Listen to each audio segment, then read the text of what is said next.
Pada bagian ini kita akan membahas masalah WK. WK adalah suatu software untuk machine learning atau data mining. Apa yang akan kita bahas adalah pertama apa itu WK, kemudian ada menu yang akan kita lihat yaitu Explorer, gimana memproses data, kemudian melakukan klasifikasi. Mungkin yang clustering tidak kita bahas ya, kita akan fokus kepada klasifikasi.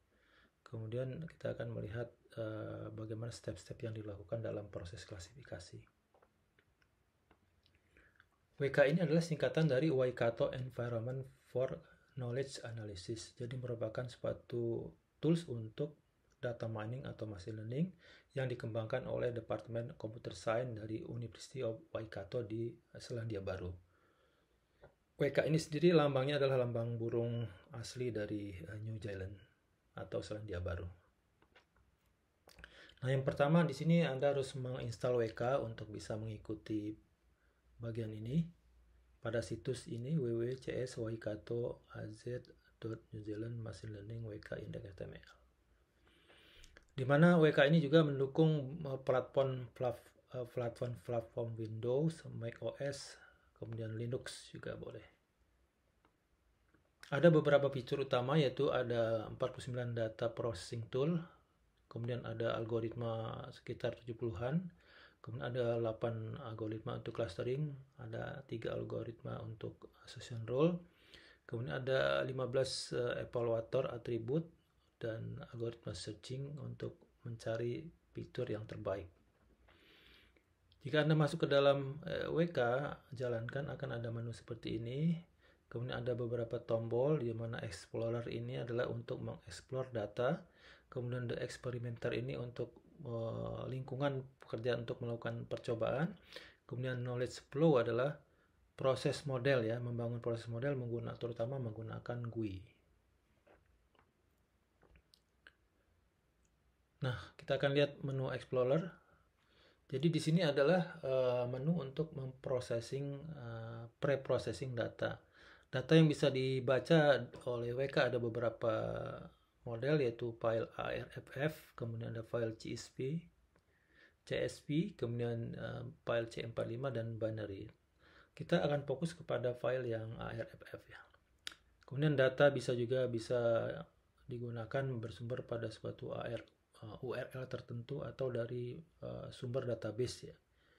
Kemudian di sini ada tool preprocessing WK yang disebut filter. Filter ini ada beberapa jenis, ada discretization, normalization, resampling, dan sebagainya.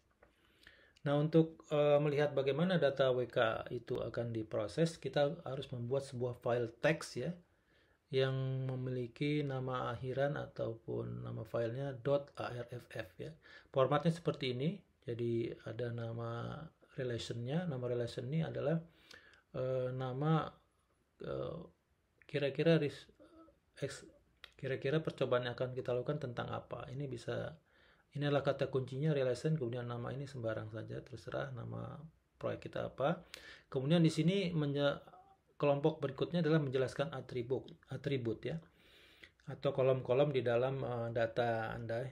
Di sini yang pertama misalnya atribut age, atau kolom pertama age bersifat numerik, kemudian kolom kedua atribut seks, jenis kelamin.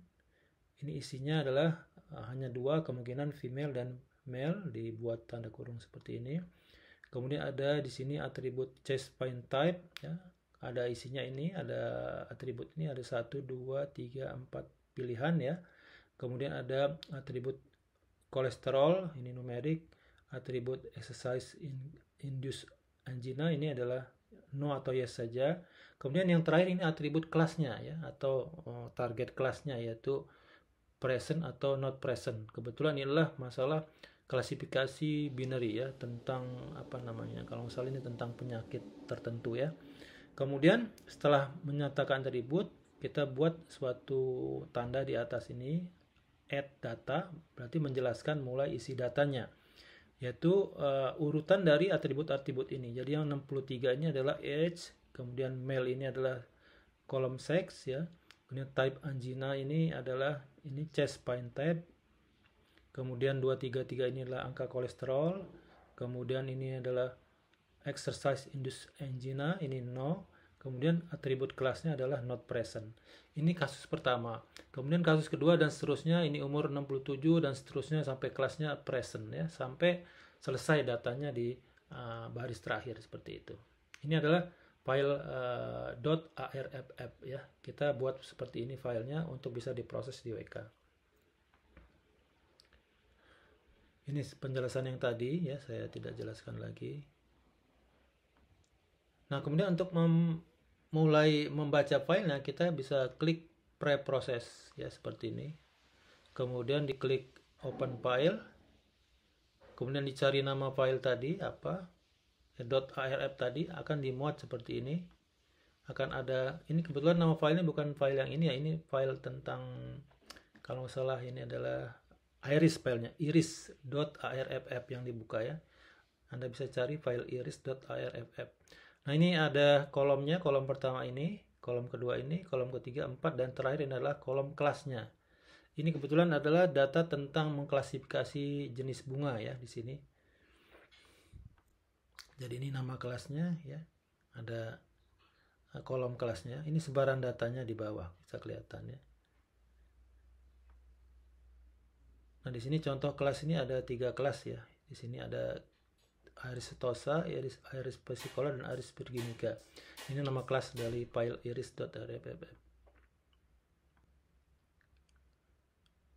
Dan ini bisa kita visualisasi dengan mengklik ini. Ini contoh sebaran datanya ya. Ini dari beberapa atribut, yaitu atributnya spal length, spal width, petal length, petal width, dan ini kelasnya. Jadi ada 3 jenis bunga, masing-masing diwakili oleh 50 sampel kelas, yang biru, yang merah, dan yang biru muda seperti ini.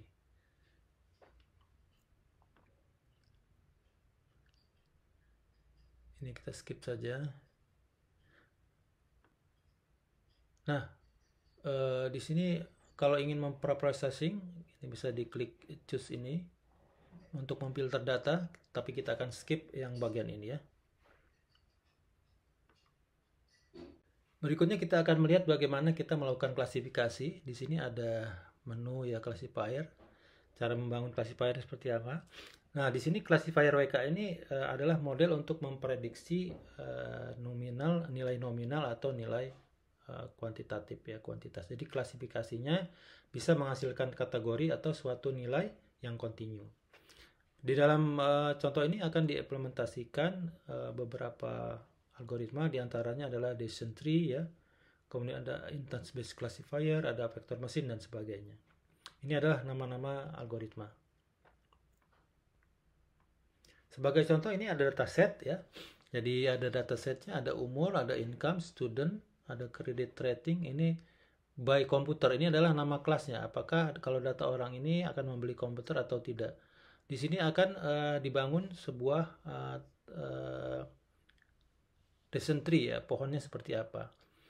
Ini adalah contoh outputnya. Kalau kita data ini kita rubah menjadi .arf, kemudian kita jalankan ya, hasilnya seperti ini, pohon keputusannya ya. Jadi ini campuran antara numerik dan discrete ya, pohon keputusannya.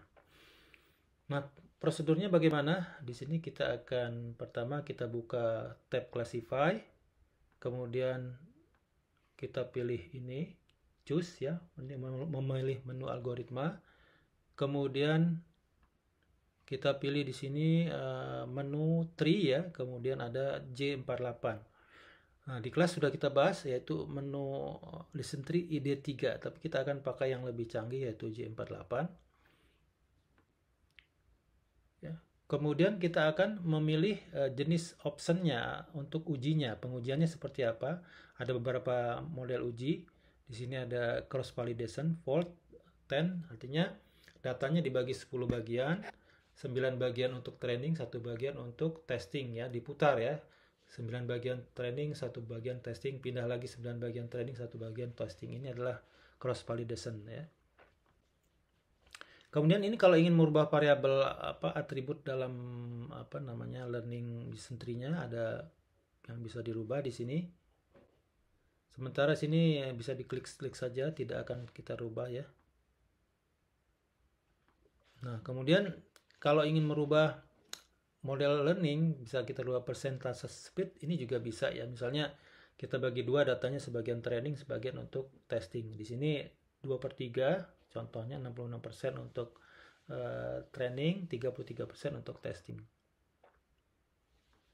Ya, ini. Kemudian kalau ingin melihat pilihan-pilihan lain, di sini bisa diklik more option. Ini kita oke-oke saja setelah yang bagian defaultnya.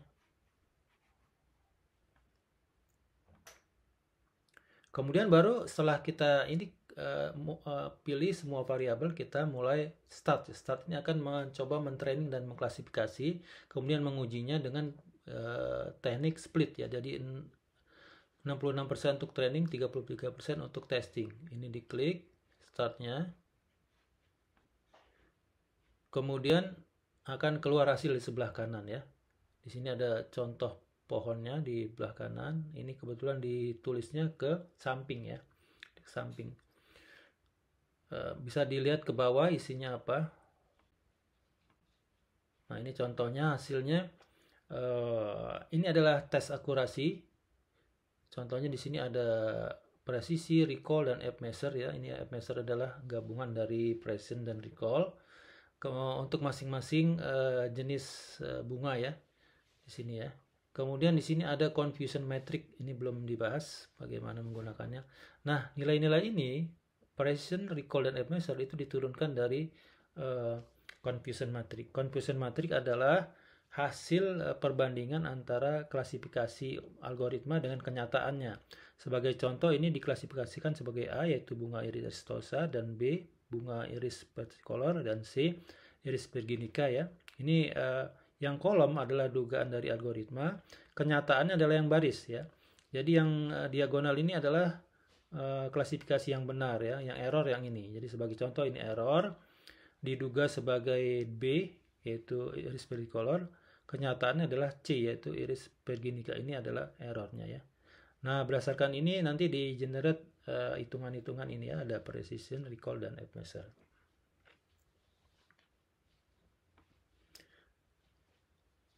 Kemudian Anda bisa mengklik ini, ini adalah hasil running kita, bisa diklik kanan.